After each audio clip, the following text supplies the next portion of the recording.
Good evening, everybody. Monday morning quarterback, episode 123. Hope you guys all had a great start to your week.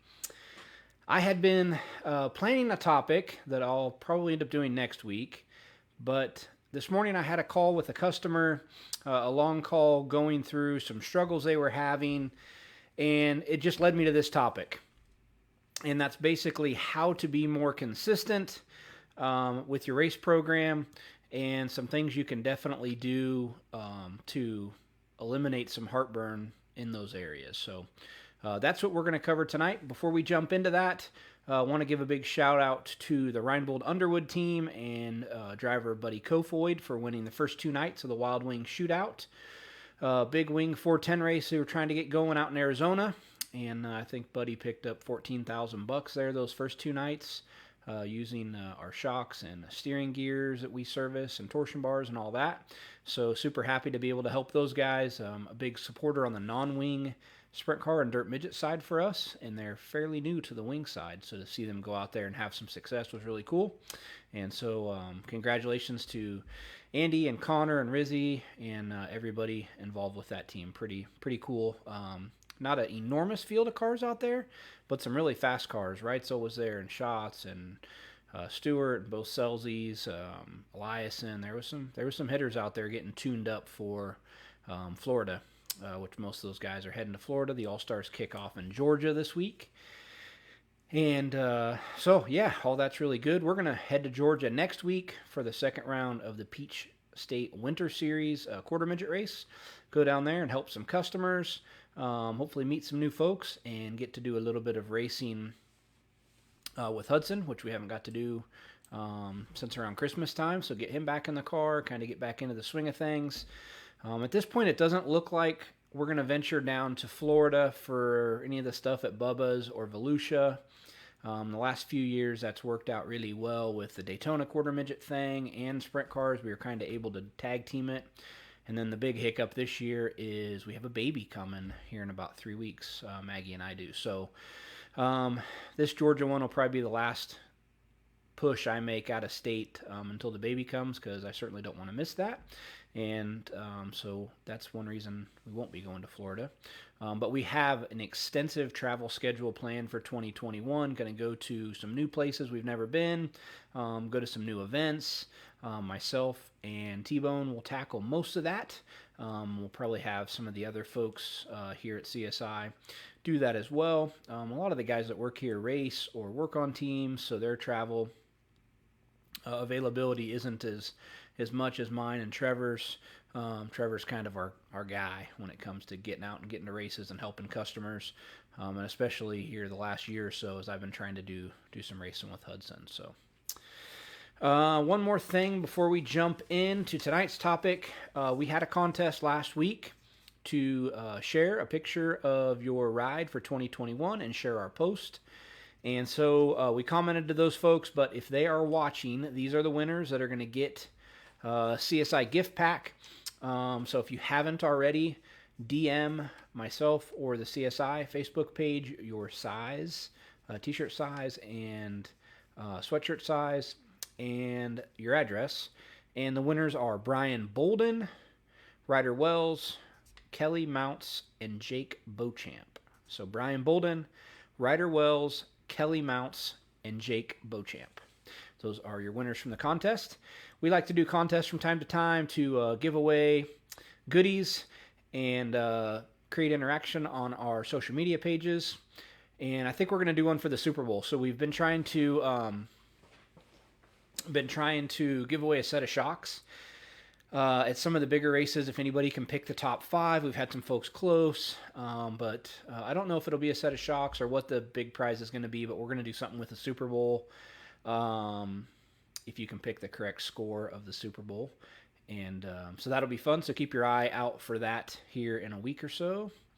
What do we got here? Rick Remore, hello. Kyle Rogers, good evening. Ryan Mitchell with the Snowman. Yep, it's a winter wonderland here in Indiana today. Jackson, thanks. Congratulations on the baby. Carl, bring back the RC shocks. Yeah, so we haven't been involved in that in a long time. We good friend of mine growing up racing, Josh Wise. His dad and I partnered in the RC stuff, and it was really, really fun. He was pretty entrenched in the RC stuff. We did a lot of the design and development. He had contacts with the drivers, and we got those RC shocks to market, and really, really successful. And we started to get a lot of pushback from the factory drivers that the teams didn't want them running them. They wanted them to run the shocks out of the kit, and that kind of created some stuff. At that time, we were going through a transition here, and so we kind of just stepped away from it. And then Eric and his other son, Buddy, had started a large concrete company down in North Carolina. That's grown, and so we've kind of just stepped away from it. But I love RC cars. Haven't done it in a while, and but I enjoy doing it with my kids and pounding around. RC cars are awesome. So glad you enjoyed the shocks. Kevin Crum says Seattle 0, New Orleans 0. Well, it's a big 0 for both you and I, Kevin. Yeah, not a good not a good football season. Both of us fell short. So Nick, Georgia, checking in. We'll be down your way next week. Looking forward to it. Hopefully you have some sunshine waiting for us down there. Tim, we do plan to bring our, not only Hudson, but our factory support trailer to Oak Lane. That's a track we've always wanted to get to. So I think we got 2, maybe 3 Pennsylvania trips scheduled this year with some micro stuff and quarter midgets. So yeah, looking forward to getting out to PA. So I'll jump into tonight's topic. If you have questions pertaining to that or questions in general, go ahead and post them, and I will answer questions after we cover this. So tonight's topic is consistency.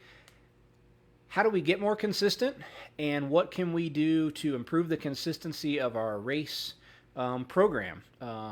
Obviously, the guys who win championships are the most consistent, and that's very important to running up front and winning races. So for me, the top of the list is maintenance. So these race cars are machines, and they're very repeatable if you take care of them and you maintenance things properly. So many times, guys go race, stuff gets tore up, they get home, they fix the tore up stuff, and the overall maintenance can tend to take a back seat, and it is paramount. Again, these are machines, and they're repeatable if you take care of them. So I like to do the same thing every week. I'm pretty routine as far as that. There's obviously certain things that don't need maintained every week, but I am diligent about documenting what gets done each week and what needs to be done the next week. And if you have a routine there and your car is properly maintained, that's the first step to being very consistent with your race program. The second thing for me is go to the racetrack with a setup that you know. So if you show up every week with somebody else's setup, hey, this guy's got a hot tip, that guy's got a hot tip, I heard this works, hey, I heard out in PA they're running this, you're going to struggle. So go to the racetrack with your setup that you know will work. If you're going to a new place, ask one person who you trust who's raced there the setup.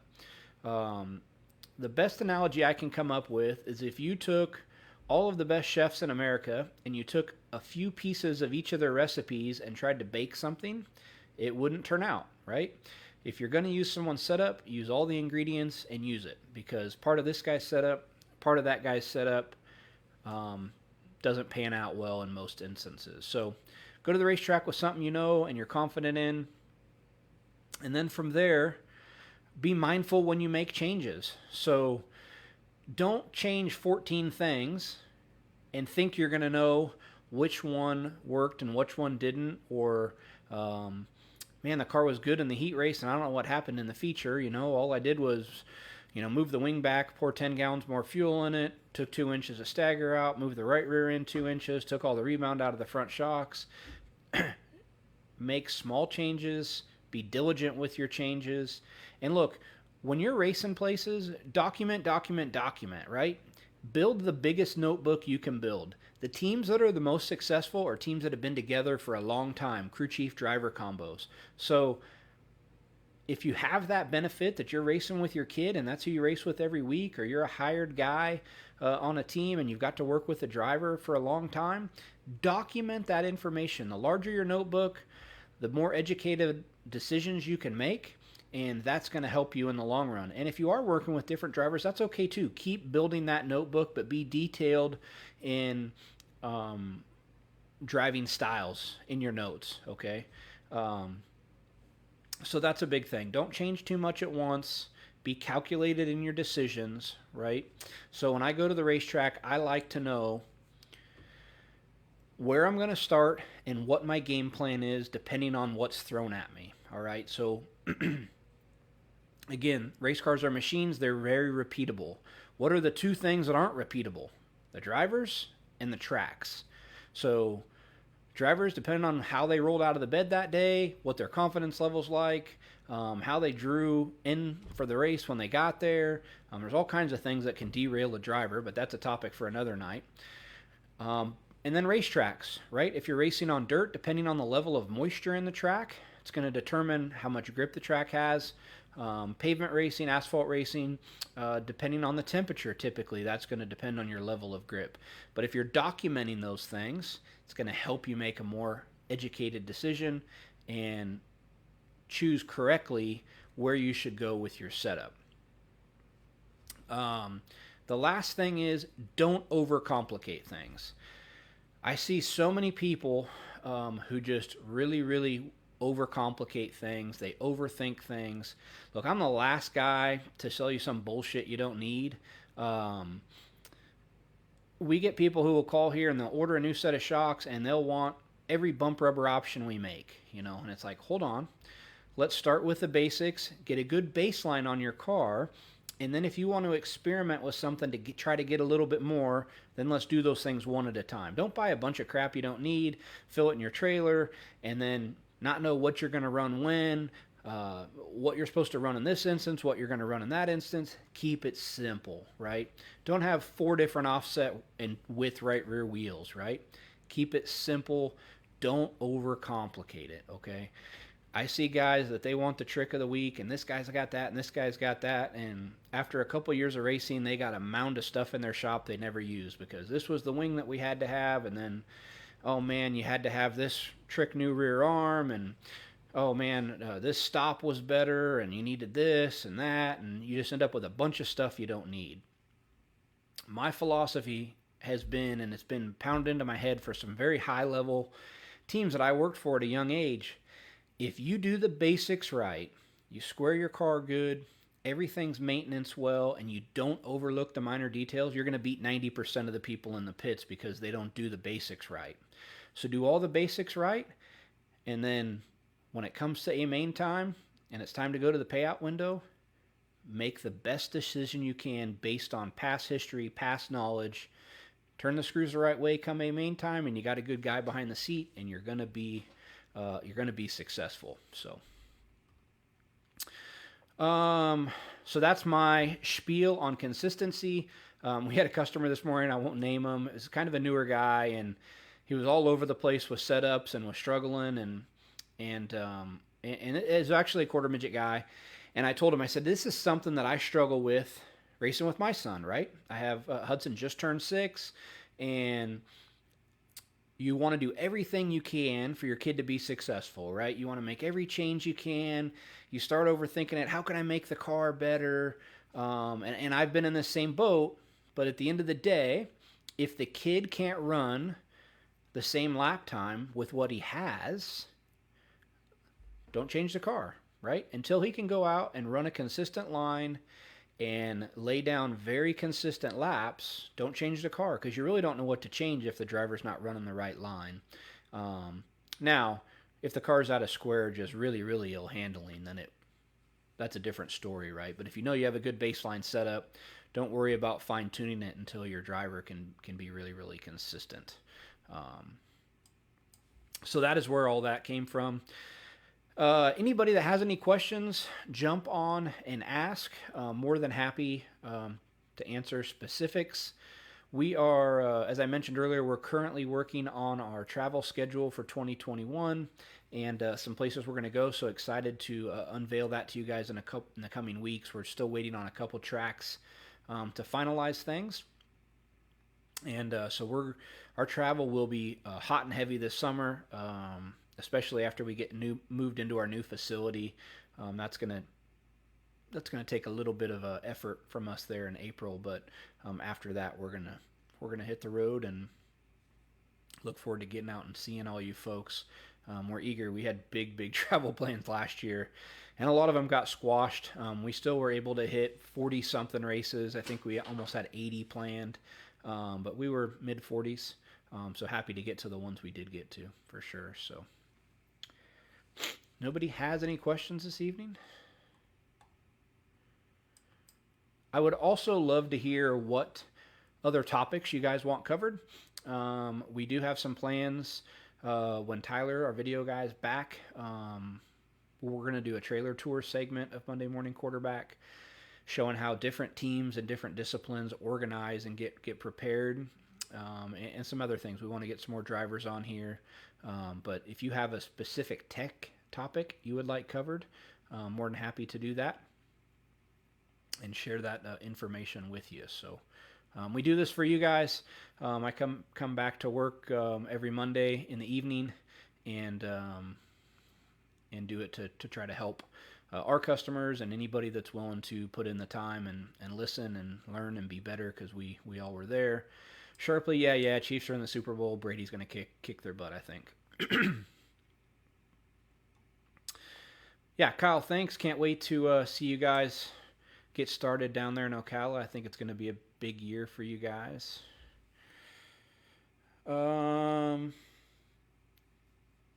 Nick, you're from down south. How are you? Oh, go Bucks. I thought, okay, I read that wrong. Go Bucks.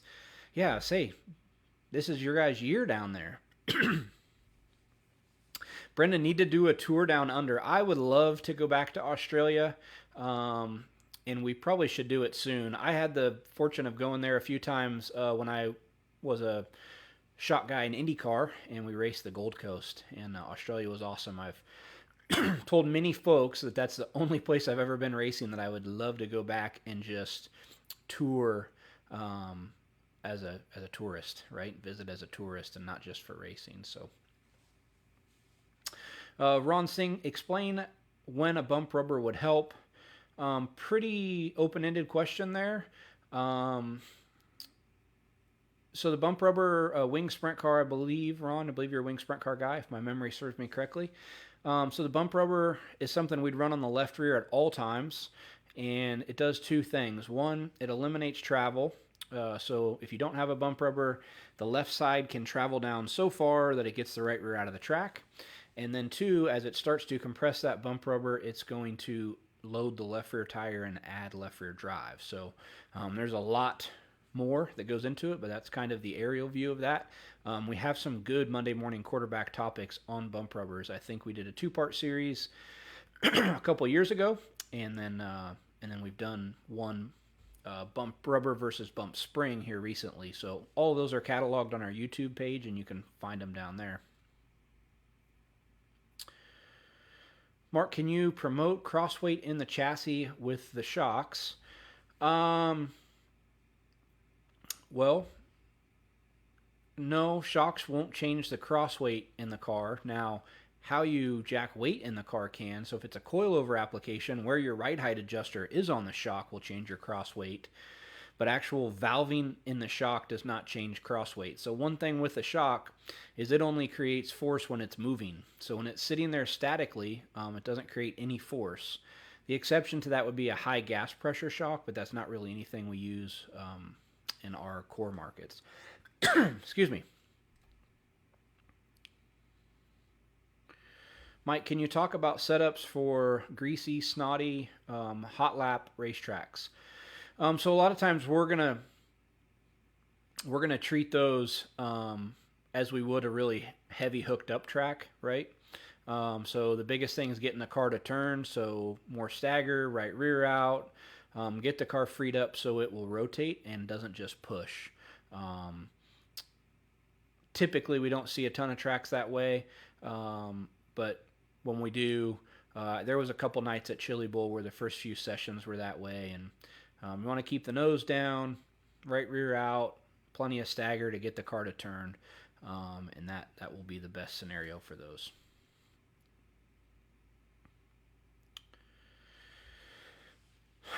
Jesse, so yeah, you're borderline just going to heavy classes on the quarter midget side. And typically when we move to heavies, we bump from 3 valves to 4 valves. So that would definitely be something I would consider as you move to heavy classes.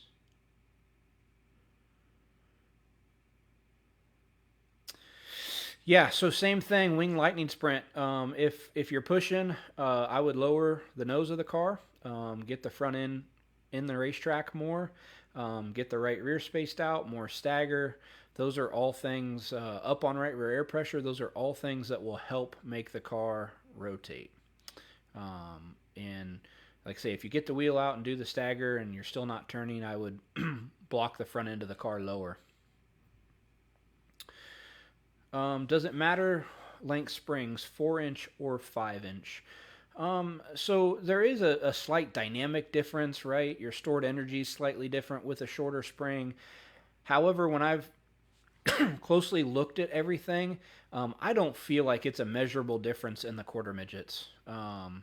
If it's a good quality spring and the freestanding height stays good throughout the run, an Eibach, a hypercoil, any of those really nice springs, I don't think you're going to see a difference from a 4-inch to a 5-inch. So we've started to use some of the 3.5-inch Eibach stuff just because it's a little bit lighter, and it does seem to work pretty well. So we're making some spacers for those because you can get to where you kind of start to run out of ride height adjuster.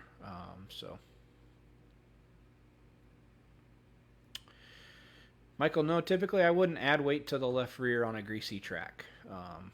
It's not a direction we would normally go. Yep. If anything, you would want to take something out of the left rear to put more tilt in the car to get it to rotate. Yep.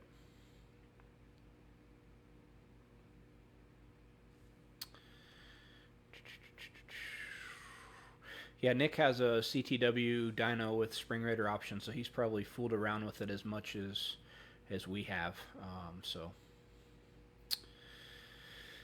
I think I mentioned last week we were hypercoil for forever, 12 years. That's all I've sold, and because that's what I used in IndyCar, and it's just been a great spring. Every IndyCar team I worked for used hypercoils. A super good spring, but we've had a major supply issue.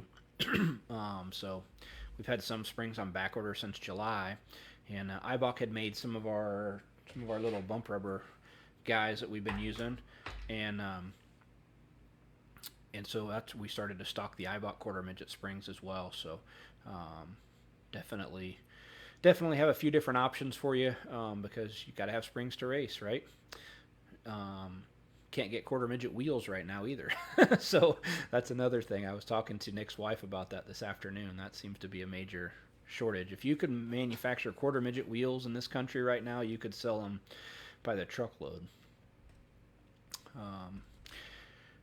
All right. Well, I appreciate everybody's participation tonight. Please like and share the video. We will be back next week live at 9 o'clock. If you need anything between now and then, don't hesitate to give us a call or shoot me an email, send me a DM. More than happy to help you guys, and have a great week. Thank you.